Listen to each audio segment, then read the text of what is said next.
Purakanata adalah mantan patih dengan kepribadian luhur dan bijaksana. Saran-sarannya selalu menjadi acuan bagi Raja Wisnuwardana, yang adalah raja pendahulu sekaligus ayah dari Kertanegara. Ia adalah patih yang berilmu tinggi dan berjiwa besar. Namun, Kertanegara sebagai raja penguasa Singosari yang menggantikan ayahnya seringkali tak memiliki pandangan yang sama dengannya. Perbedaan pandangan yang sering terjadi mempengaruhi kedudukan Purakanata dalam kerajaan Singosari. Dengan ini, Raja Kertanegara menurunkan kedudukan Purakanata dari jabatannya sebagai patih Singosari dan digantikanlah ia oleh Kebuanengah. Walaupun tak lagi Purakanata menjabat sebagai patih, namun tetap ia selalu memberikan saran-saran baik kepada Raja Kertanegara demi kebaikan kerajaan Singosari. Raja Kertanegara saat ini dalam keadaan bimbang. Di hadapannya ada mantan patih Raganata dan patih penggantinya Kebuanengah.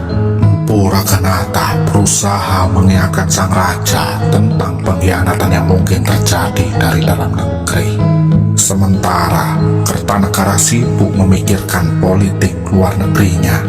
Kebijakan sang raja juga baru-baru ini telah mengakibatkan pemberontakan Jaya Raja terjadi di Singosari. Purakanata mengingatkan sang raja untuk memperhatikan kondisi dalam negerinya, di mana pemberontakan mungkin akan terjadi. Walaupun Purakanata telah mengingatkan sang raja, Kertanegara pun tetap ingin menjalankan visinya untuk menyatukan Nusantara yang terpisah oleh lautan dalam satu komando yang ia sebut sebagai Cakrawala Mandala Dwipantara. Sang mantan patih Raganata berpikir akan adanya kemungkinan pemberontakan yang terjadi di dalam negeri oleh salah satu raja bawahan Singosari. Purakanata berkata dalam Kidung Harsawijaya, "Sudah agak lama Jaya Katuang tak berkunjung ke Singosari."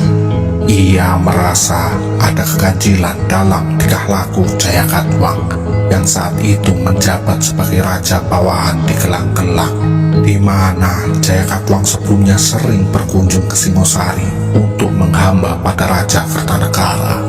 Sang patih tua berpikir bahwa Jaya Katuang sedang merencanakan pemberontakan saat ini. Patih Kebuanengah yang mendengar ucapan Purakanata bahwa Jaya Katuang mungkin akan memberontak berkata, "Semestinya Jaya Katuang berutang budi pada Yang Mulia Kertanegara. Tadinya dia cuma juru pengalasan di Pura Singosari, tapi Yang Mulia telah mengangkatnya menjadi Raja Gelang-Gelang di bawah kekuasaan Singosari. Atas semua itu, ia tak mungkin memberontak pada pemerintahan Yang Mulia." Patih Kebuanengah menjelaskan pendapatnya bahwa hal tersebut tidak mungkin terjadi, di mana posisi Jaya Katuang saat ini pasti ia sangat berterima kasih kepada Raja Kertanegara.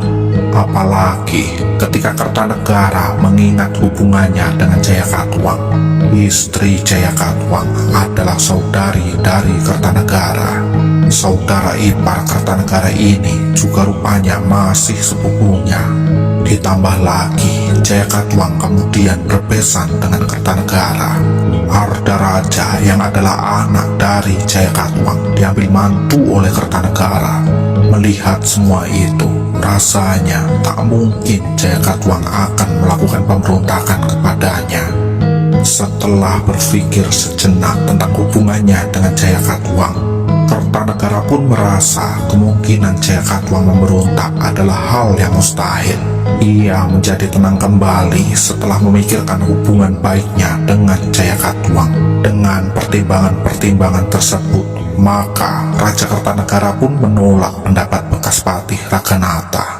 Kertanegara yang memiliki ambisi untuk menyatukan Nusantara segera memerintahkan para abdi setianya untuk mengerahkan pasukan dalam jumlah yang sangat besar sebagai upaya Kertanegara dalam menaklukkan Suwarna Bumi.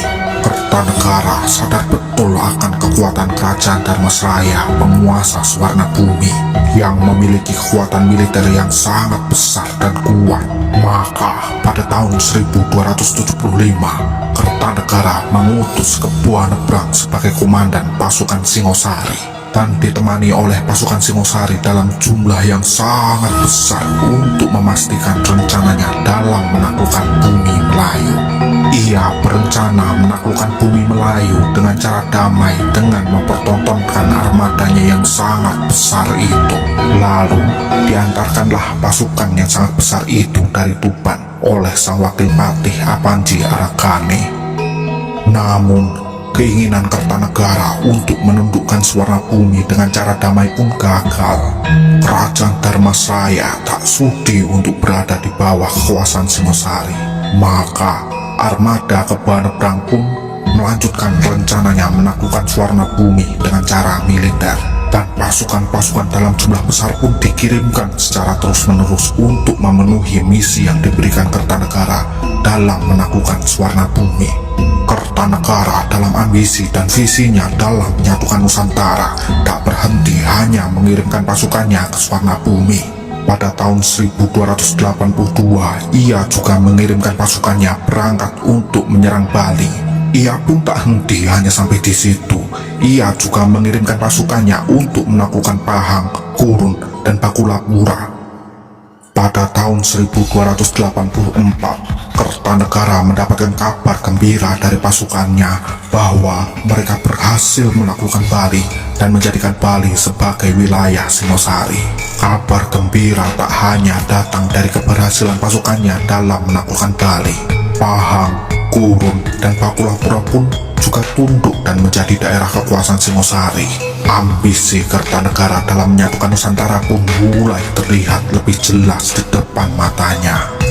Walaupun Kertanegara telah menaklukkan beberapa wilayah dan menjadikan wilayah-wilayah tersebut berada di bawah kekuasaannya, namun keinginan Kertanegara untuk menaklukkan Dharmasraya belum membuahkan hasil yang ia inginkan. Perlawanan kerajaan Dharmasraya di bumi Melayu yang sangat sengit dengan kekuatan militer yang besar menyulitkan pasukan Singosari untuk menaklukkannya. 10 tahun penyerangan Singosari pun belum membuahkan hasil. Dengan ini, Kertanegara tetap mengirimkan pasukan-pasukannya secara berkala ke Suwarna Bumi dalam usahanya menaklukkan bumi Melayu. Pada tahun 1286, gembiralah Kertanegara mendapat kabar yang telah ia tunggu dan usahakan sejak lama. Pesan tersebut menuliskan bahwa kerajaan Dharmasraya di bumi Melayu dengan rajanya Srimat Tribhuwana Raja Mauli Warmadewa menyatakan menyerah dan menjadi daerah bawahan Singosari. Lalu dengan gembira Kertanegara berencana mengirimkan Arca Atmokapasa untuk ditempatkan di Dharmasraya sebagai hadiah persahabatan dari Kertanegara untuk Raja Dharmasraya.